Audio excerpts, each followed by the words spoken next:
প্রায় ১ কোটি টাকা ব্যয়ে নির্মিত মনোরা মাইনরিটি বয়েজ হোস্টেলটি আজ মাদকাসক্তদের নিরাপদ আস্তানা ও শৌচাগার হিসেবে ব্যবহৃত হচ্ছে। বিশাল অর্থ খরচে তৈরি এই হোস্টেলটি এত দ্রুত কিভাবে এমন পরিত্যক্ত অবস্থায় পরিণত হলো তা নিয়ে উঠতে শুরু করেছে নানাবিধ প্রশ্ন। স্থানীয় বাসিন্দাদের সূত্রে জানা গিয়েছে, করোনা মহামারীর আগে পর্যন্ত বহু শিক্ষার্থী এই হোস্টেলে থেকে পড়াশোনা করত, কিন্তু লকডাউনের পর স্কুল কর্তৃপক্ষের মধ্যে হোস্টেলটি পুনরায় চালু করার কোনো উদ্যোগ বা উৎসাহ দেখা যায়নি। হোস্টেলটি পুনরায় চালু না হওয়ার কারণ সম্পর্কে মনোরা হাই স্কুলের টিআইসির কাছে জানতে চাওয়া হলে তিনি জানান, হোস্টেল থেকে প্রচুর আসবাবপত্র ও প্রয়োজনীয় সরঞ্জাম চুরি হয়ে গিয়েছে, তাই এটি পুনরায় চালু করা সম্ভব হয়নি। তবে এই বক্তব্য ঘিরে তৈরি হয়েছে নতুন ধোঁয়াশা। প্রশ্ন উঠছে, কোটি টাকার সরকারি সম্পত্তিতে কারা এই চুরি চালালো?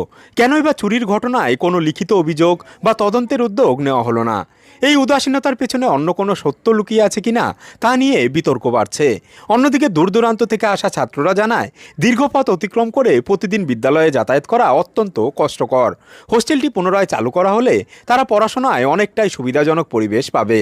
এখন দেখার বিষয়, ১ কোটি টাকার এই সরকারি সম্পদ এভাবেই অবহেলায় নষ্ট হয়ে যাবে, নাকি প্রশাসন ও বিদ্যালয় কর্তৃপক্ষ এটিকে পুনরুজ্জীবিত করতে কোনো ইতিবাচক পদক্ষেপ গ্রহণ করবে।